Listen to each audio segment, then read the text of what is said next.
성도 여러분, 2025년 3월 23일 사순절 세 번째 주일입니다. 이제 성령의 감동 가운데 하나님의 영광의 임재 속으로 우리 예배를 통해서 들어가도록 하겠습니다.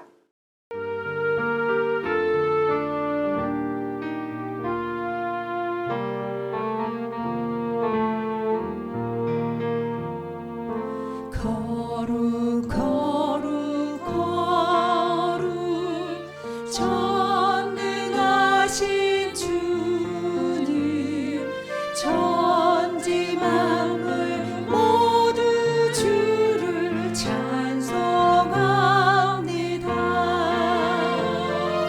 거룩 거룩 거룩 전능하신 주님, 성삼위일체 우리 주로다.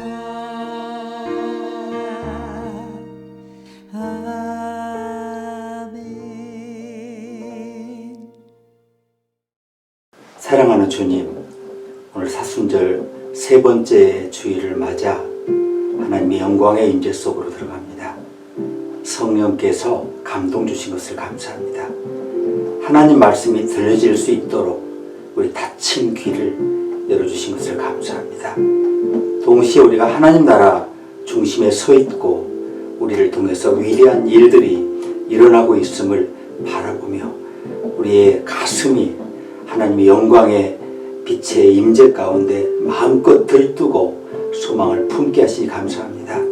또 이 한 주간 얼마나 놀라운 일이 우리 속에, 우리 삶 가운데 도전으로, 기회로, 혹은 시험으로, 혹은 그 밖에 여러 가지 모양으로 임할 때에 우리가 그 모든 것들을 식별해내며 오직 부활하신 그리스도의 사랑과 소망과 그분의 영광 아래서, 능력 아래서 이 모든 것을 감당하고 이겨내고 열매로 우리가 꾸려낼 수 있도록 축복하여 주시옵소서. 이 예배 가운데 큰 은혜를 베풀어 주시옵소서. 예수님의 이름으로 기도합니다. 아멘.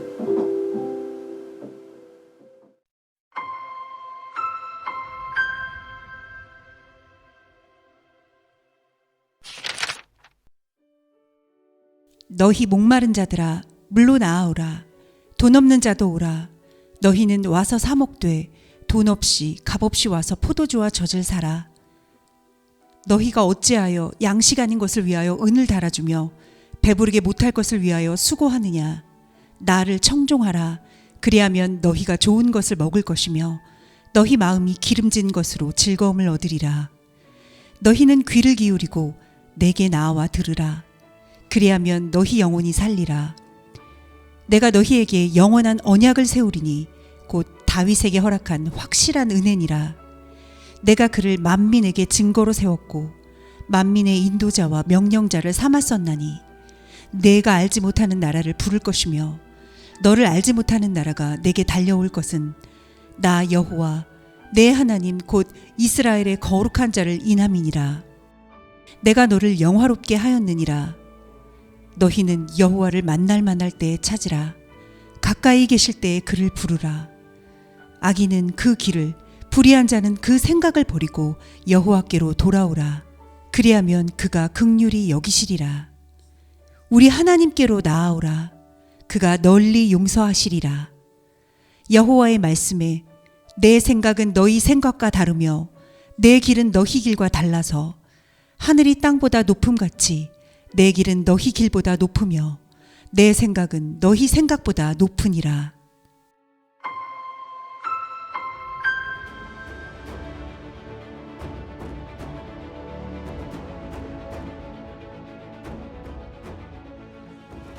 가뭄은 언제나 우리와 함께 해왔죠.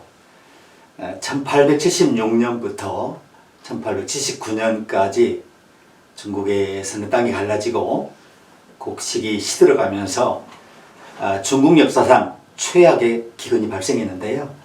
그때 많은 사람들이 죽었습니다. 얼마나 죽었느냐 하면 1300만 명이 목숨을 잃었습니다. 그때만 그런 거겠습니까? 1930년대에 미국 중서부의 땅이 바싹 말랐죠. 바람이 불 때마다 거대한 먼지 폭풍이 하늘을 뒤덮었고 태양조차 보이지 않았습니다. 땅이 갈라지고 농작물이 타오르고 사람들은 서쪽으로 떠나야 했는데 하필 그때가 미국의 대공황기였는데 그때가 끝이었으면 좋았을 텐데 2012년 미국 중서부에 똑같은 기후 현상이 일어났고 옥수수밭이 타들어가고 최악의 가뭄을 만나서 정말 농부들은 하늘만 바라보며 애가 탔다고 그러죠. 많은 가축들이 마실 물이 없어서 쓰러졌습니다. 자, 기후학자들은 말합니다. 이제 이건 시작에 불과할 뿐이고 앞으로 기후는 더욱 가혹해질 거다. 자, 물이 귀해지면서 사람들은 수자원 전쟁을 벌일 텐데 물을 훔치는 일이 21세기를 대표하는 범죄가 될 것이다. 이렇게 사람들은 말합니다. 자, 물이 부족한 지역에 사는 사람들이 점차 늘어나고 있죠. 전문가들은 2030년이 되면 전 세계 인구의 절반이 물 부족 지역에서 살게 될 거다 경고하죠. 일부 국가는 더 깊은 위기와 수렁에 빠질 거고요. 우물은 말라가고 강은 점차 사라진다는 겁니다. 자, 그날이 오면 세상이 어떻게 변할까요? 바싹 마른 땅, 갈라진 강바닥, 타들어가는 목, 사람들은 어디로 가야 하나요? 그런데 이 가뭄은 우리와 언제나 함께 해왔죠. 그런데 이 문제는 가뭄으로 인한 갈증이 점차 깊어지고 있다는 겁니다. 자, 이스라엘 사람들은 이 가뭄이 뭔지를 잘 알고 있었죠. 일단 이 사람들은 물이 귀한 땅에 살았고 비가 오지 않으면 곧바로 땅이 흔들렸어요. 땅이 갈라지고 우물이 바닥을 드러내고 사람들은 하늘만 바라보며 기도했습니다. 엘리야 때 3년 반 동안이나 비가 한 방울도 안 왔던 거 기억하십니까? 물이 없으면 곡식도 없고 곡식이 없으면 삶도 없는 거죠. 자, 그러니까 물은 단순한 자원이 아니라 생존 그 자체라고 할 수 있습니다. 그래서 선지자 이사야는 이렇게 외칩니다. 목마른 자들아 모두 물가로 오라. 돈 없는 자도 오라. 값없이 와서 포도주와 우유를 사라. 왜 빵이 아닌 것에 돈을 쓰며 만족을 주지 못하는 것은 내 인생을 허비하느냐. 내 말을 듣고 좋은 것을 먹어라. 그러면 내 영혼이 참된 기쁨을 누릴 것이다. 귀를 기울이고 내게로 오라. 들으라. 그러면 너희가 살리라. 자, 이사야가 단지 갈라진 땅 그걸 가지고 말한 게 아니에요. 그는 메마른 영혼을 향해 말하고 있죠. 물 없이 살아갈 수 없잖아요. 영혼도 물 없이 버텨낼 수 없습니다. 하지만 이스라엘 백성들은 잘못된 장소에서 우물을 파고 있어요. 이 사람들은 만족을 줄 수 없는 것들에 돈을 쓰고 채워지지 않는 것들을 쫓고 있었죠. 그래서 마시고 또 마셔도 목이 마른 그런 물을 찾고 있었다는 거죠. 지금도 다르지 않습니다. 사람들은 여전히 황무지 같은 삶을 살고 있죠. 자, 무엇이든 갖고 싶어 하지만 손에는 어때요? 바싹 마른 모래만 남아 있습니다.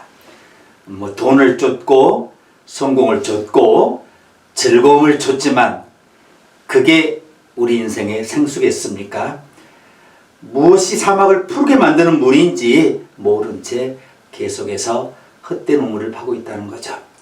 그래서 이사야가 단호히 말하는 겁니다. 물을 찾고 있다면 여기로 오라.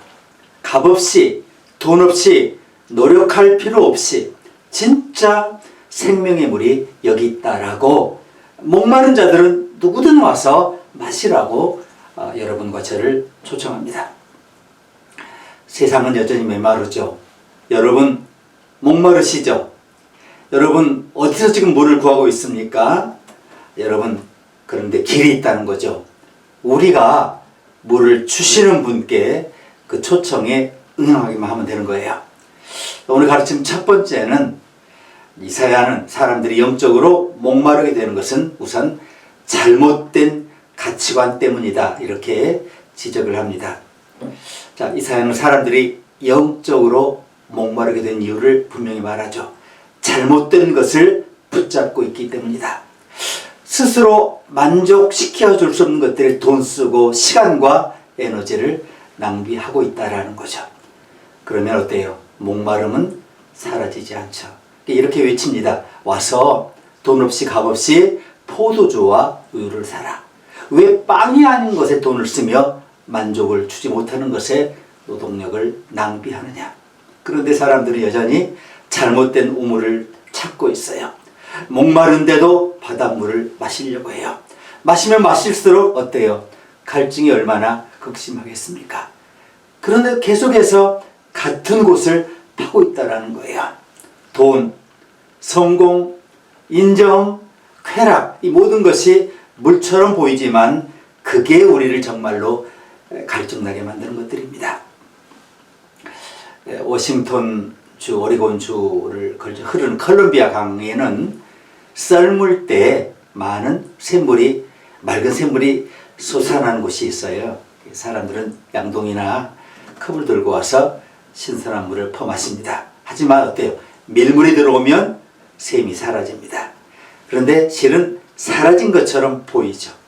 물이 더 이상 흐르지 않는다고 생각할 수 있어요. 그런데 물은 여전히 그 자리에 솟아나고 있고, 썰물 때가 되면 다시 그 생수가 웅장한 모습을 드러냅니다. 지금은 다시 밀려온 물에 의해서 가려져 있을 뿐입니다. 우리의 삶이 그렇지 않습니까? 내가 지고 있는 책임감이라는 그 무게, 실패, 절망, 그 끝없는 분주함이 몰려와서 우리를 덮어버리고 있어요. 영혼이 메말라 가는데 어디서 생명의 물을 찾을 수 있을지 보이지 않을 때가 있어요. 그런데 그 샘은 여전히 그 자리에 있어요. 바닷물 밑에서, 강물 밑에서 여전히 맑은 물이 솟아나듯 하나님께 주시는 생명수는 언제나 흐르고 있다라는 거죠. 그래서 저와 여러분과 저는 기대를 갖고 이 자리에 모였습니다. 주일 아침 우리는 갈급한 마음을 안고 이 샘을 찾습니다. 지난 한 주 동안 우리가 어떤 삶의 무게에 눌려 있을지라도, 어떤 것에 쫓겨 있을지라도 여기서 우리는 컵을 채울 수가 있어요. 갈증을 해소할 수 있어요. 넘치도록 받을 수가 있어요. 자, 이사야는 말하죠. 너희는 주님을 찾을 수 있을 때 찾고 가까이 계실 때 그를 불러라. 가까이 계시면 그분을 붙잡으면 돼요. 손을 잡으면 돼요. 붙들고 있으면 됩니다. 이것이 우리가 여기에 있는 이유죠. 세상이 늘 우리에게 말하죠. 이것을 가지면 만족할 거야. 저것을 이루면 더 이상 목마르지 않을 거야. 그런데 어때요? 결코 충분하지 않죠. 이사야는 이 문제, 사람들의 핵심을 정확히 짚어내죠. 너희는 결코 너희를 만족시킬 수 없는 것에 돈을 쓰고 있다. 에너지를 소모하고 있다. 그런데 이게 단지 이사야 시대의 문제겠습니까? 오늘도 여전히 같은 얘기죠. 그런데 답은 변하지 않았어요. 주님을 찾을 수 있을 때에 찾으라. 그분 주시는 물만이 진짜 여러분과 저의 목마름을 해소할 수 있다는 거죠. 오늘 가르친 두 번째, 사람들은 또한 자신의 가치를 배신할 때 영적으로 메마르게 됩니다. 성경은 사람들이 죄를 지을 때 영혼이 메마른다라고 합니다. 잘못된 길을 걸을 때, 엉뚱한 것을 좇을 때 이 심령이 점점 갈증을 느낍니다. 이사야는 이렇게 말하죠. 주님을 찾을 수 있을 때 찾고 가까이 계실 때 그를 부르라. 그러면서 뭐라고 해요? 그 다음이 중요해요. 악인은 자기 길을 버리고 불의한 자는 자기 생각을 버리라. 주께로 돌아오라. 그러면 주께서 그를 불쌍히 여기실 것이다. 우리 하나님께 돌아오라. 그러면 하나님께서 기꺼이 용서하실 것이라. 자, 우리는 하나님을 찾기 위해서 여기 옵니다. 자, 하지만 놀라운 것은 우리가 하나님을 구하고 있었다, 찾고 있다라고 생각을 했는데 이미 하나님께서 우리를 찾고 계셨다는 겁니다. 그걸 우리가 깨닫는 겁니다. 성경은 이렇게 가르치죠. 길 잃은 양을 찾는 것은 목자지 다른 양들이 아니에요. 하나님의 문 앞에서 간절히 두드리는 것은 어때요? 언제나 우리가 아니에요. 언제나 주님이 우리 심령을 두드리십니다. 주도권을 잡으시는 분은 언제나 하나님이시죠. 우리 마음을 두드리시는 분은 언제나 그분이시죠. 예배의 목적은 우리가 하나님을 찾는 것이 아닙니다. 예배는 하나님의 부드러운 음성을 우리가 들을 수 있을 만큼 우리가 침묵하여 그분께 집중하고 마침내 그분의 음성을 우리가 캐치해내는 겁니다. 지독한 가난에 허덕이던 미국 동부 어촌 마을에 대한 이야기가 있습니다. 마을 사람들이 이 심각한 문제, 가난이죠. 이걸 해결하기 위해 회의를 열었어요.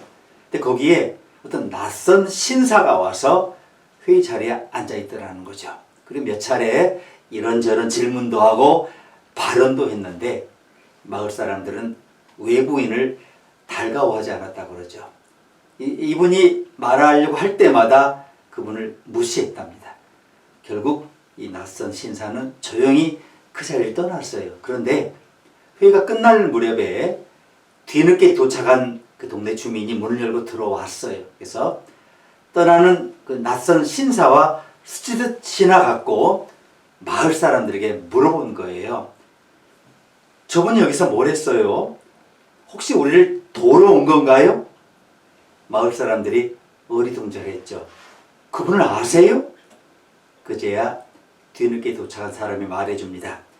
그의 배가 항구에 정박해 있는 걸 봤는데 그분은 존 록펠러 미국의 거부입니다. 마을 사람들은 할 말을 잃었어요. 도움을 줄 수 있는 가장 큰 자원을 가진 사람을 문 밖으로 쫓아낸 겁니다. 자, 우리가 얼마나 우리 삶에서 하나님을 자주 문 밖에 둡니까? 무시합니까? 쫓아냅니까? 하나님께서 우리에게 항시 다가오시지만 우리는 그분을 알아보지 못하거나 받아들이지 못합니다. 하지만 하나님 여전히 우리에게 오시죠. 그분을 구하는 자, 마음을 연 자에게 오시죠. 오늘 우리는 죄인이라는 말을 싫어하죠. 악인이라는 말을 싫어해요. 불의한 자라는 표현도 거의 쓰지 않습니다. 대신 실수한 것 같아, 혼란스러웠어, 이렇게 말을 바꿔서 얘기해요. 자, 하지만 단어를 바꾼다고 해서 죄와 허물이 사라지는 건 아니죠. 자, 우리는 사순절을 맞는 동안에 이걸 인정해야겠어요. 우리는 가족에게 죄를 지어요. 그렇죠? 우리는 이웃에게 죄를 지어요. 우리는 내 자신에게 죄를 짓고 있어요. 결국 우리는 하나님께 죄를 짓고 있습니다. 이사야는 이렇게 말하죠. 악인은 그 길을 버리고 불의한 자는 생각을 버리라. 주께 돌아오라. 그러면 주께서 그를 불쌍히 여기실 것이다. 사람들은 잘못된 가치관 때문에 목마릅니다. 자, 참된 가치를 배반했기 때문에 목이 마른 겁니다. 근데 여전히 하나님께 돌아갈 길이 열려 있어요. 문을 두드리시는 분은 하나님이십니다. 이제 어때요? 우리가 그분을 열 차례인 거죠. 오늘 가르친 마지막은 사람들은 자신의 자원에 의존하기 때문에 영적으로 메말라 있어요. 이사야 외침을 다시 들어보십시오. 목마른 자는 다 와서 물가로 오라. 돈 없는 자도 와서 사서 먹으라. 값없이 포도주와 우유를 사서 먹어라. 이 말씀은 성경의 마지막 장 요한계시록에서 또 울려 퍼지죠. 성령과 신부가 오라 하시도다. 듣는 자도 오라 할 것이요 목마른 자도 올 것이며 원하는 자는 값없이 생명수를 받으라. 하나님의 자원이 우리 모두에게 열려 있다는 거죠.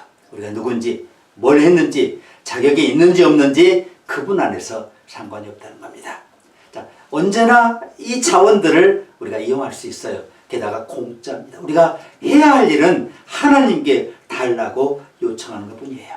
하지만 현실은 어떻습니까? 많은 분들이 하나님을 보지 못하고 있어요.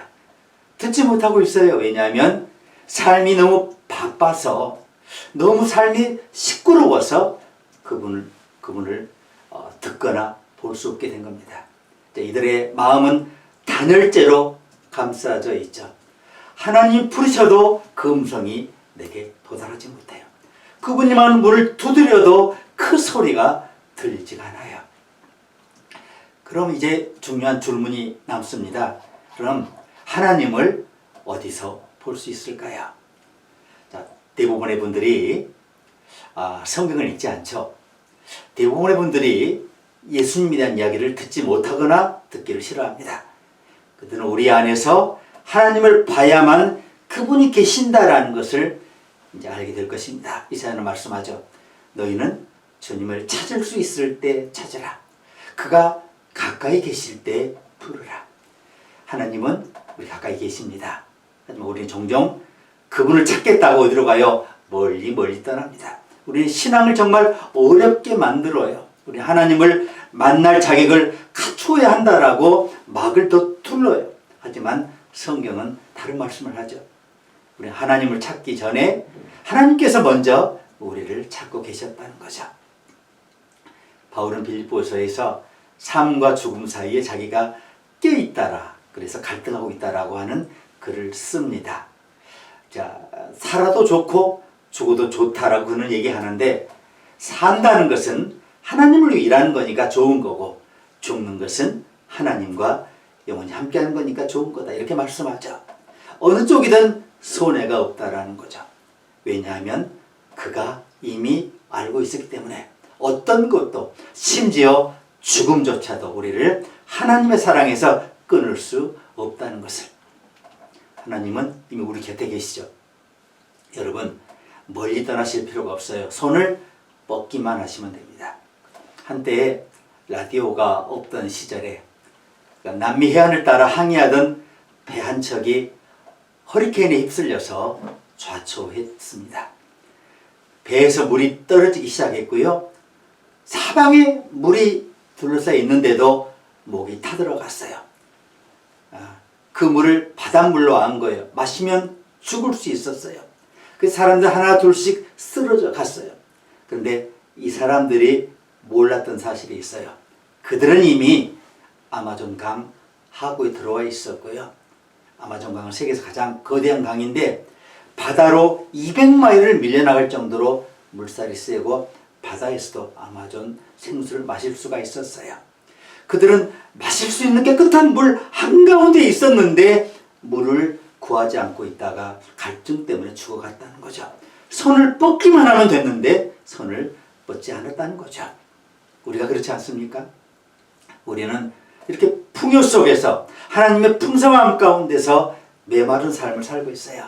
우리는 신선한 물을 바로 눈앞에 두고 목이 말라 헤매고 있어요.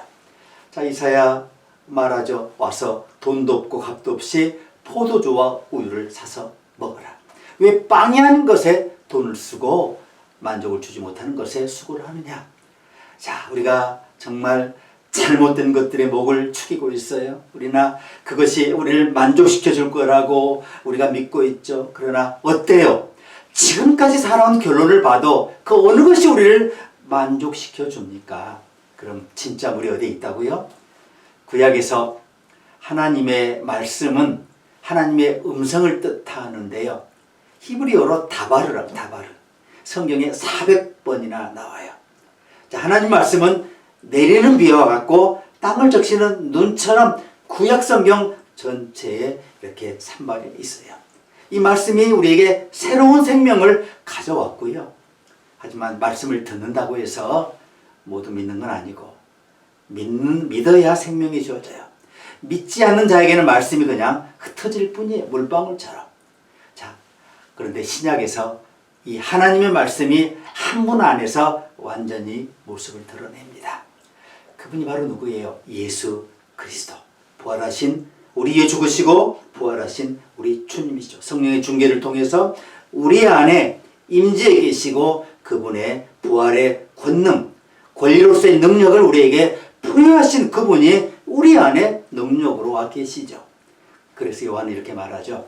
태초에 말씀이 계셨고 그 말씀이 하나님과 함께 계셨으며 그 말씀 곧 하나님이시다. 그분 안에 생명이 있었으니 그 생명은 사람들의 빛이었다. 예수님은 육신으로 오신 하나님 말씀입니다. 그분은 단순한 메시지가 아니라 살아계신 하나님 자신이십니다. 그분을 통해 우리는 은혜 위에 은혜를 받습니다. 한번 은혜를 받았다고 더 이상 은혜가 단절되는 게 아니에요. 그 은혜 위에 또 은혜를 받고 또 받고 평생에 받습니다. 그분 안에 우리는 새 생명과 영원한 생명을 얻습니다. 예수를 본 사람은 그래서 하나님을 본 것입니다. 이제 결론입니다. 이 다가오는 주간에 우리가 뭘 해야겠습니까? 이제 우리 여러분 삶에서 이제 하나님이 분명하게 보이십니까? 하나님의 흔적을 발견할 수 있습니까? 자, 세상은 여전히 성경을 읽지 않을 거고요. 세상 사람들은 교회 오지 않을 거고요. 세상은 하나님의 음성을 듣지 않을 겁니다. 그러나 우리는 다르죠. 우리는 세상을 세상을 어떻게 봐야 하는지를 배웠어요. 이제 세상이 우리를 보기 시작합니다. 자, 그렇다면 우리가 이제 이사야의 말씀을 우리 마음에 새겨야 하지 않겠습니까? 주님을 찾을 수 있을 때 찾으라. 가까이 계실 때 그를 부르라. 그것을 먼저 이 주간에 사순절에 우리의 심령에 적용하고 이 말씀을 다른 사람 앞에 적용해 주실 수 있기를 바랍니다. 손을 뻗으면 된다라고 알려주시기 바랍니다. 먼저 여러분이 손을 뻗으시길 바랍니다. 혼자 허겁지겁 힘든데 혼자 문제를 풀려고 하지 마십시오. 그분에게 손을 뻗으시길 바랍니다. 생수를 건져내시기 바랍니다. 마음껏 마시고 드시길 바랍니다. 여러분 바로 앞에 생명의 물이 있고요. 이제 여러분의 모든 문제는 해결된 줄로 믿습니다. 그것을 마시지 않을 이유가 하나도 없는 줄로 믿습니다. 함께 기도하시겠습니다. 생수가 되신 주님, 우리가 손을 뻗으면 되는 바로 그 지척에 거대한 은혜의 물줄기로 흐르고 계시니 감사합니다. 폭포가 되어 우리 위에 부어주시니 감사합니다. 마음껏 마시겠습니다. 채워도 다함이 없는 이 세상의 갈증에서 벗어나 단 한 모금만 마셔도 우리 영혼의 모든 문제를 해결하고 모든 의심을 좇고 모든 불신, 절망 그리고 아픔, 질병을 극복해내고 이겨내고 부활하는 이 생수를 마시게 하여 주시옵소서. 예수님의 이름으로 기도합니다. 아멘.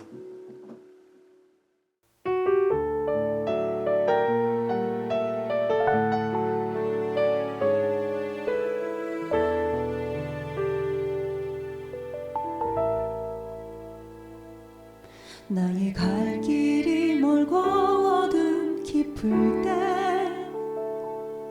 주의 빛 비추사 인도하시네.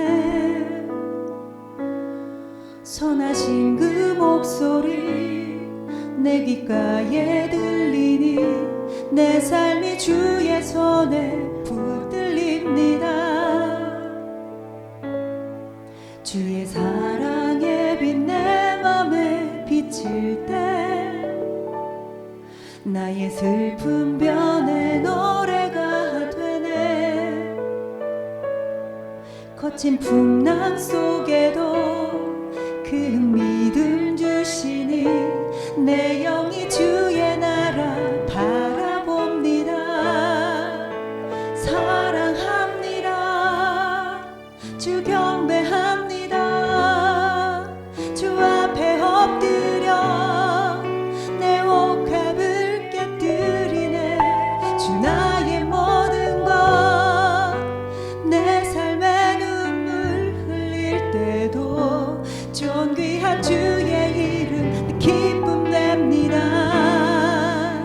의지합니다. 날 파드옵소서. 어두운 밤 지나 밝은 아침에 주의 얼굴 배우리. 선하신 나의 목자 내게 부족함 없네. 주의 길을 따라 늘 함께 걷겠네.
선하신 나의 목자 내게 부족함 없네 주의 길을 따라 늘 함께 걷겠네.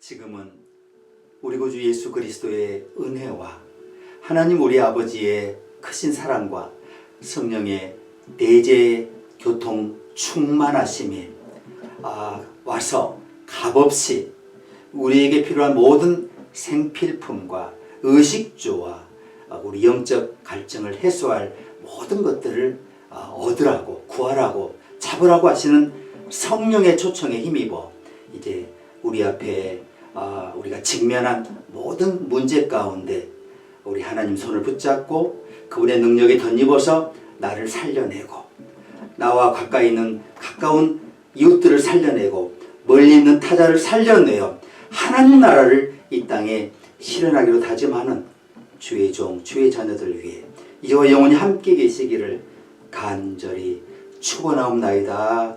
아멘.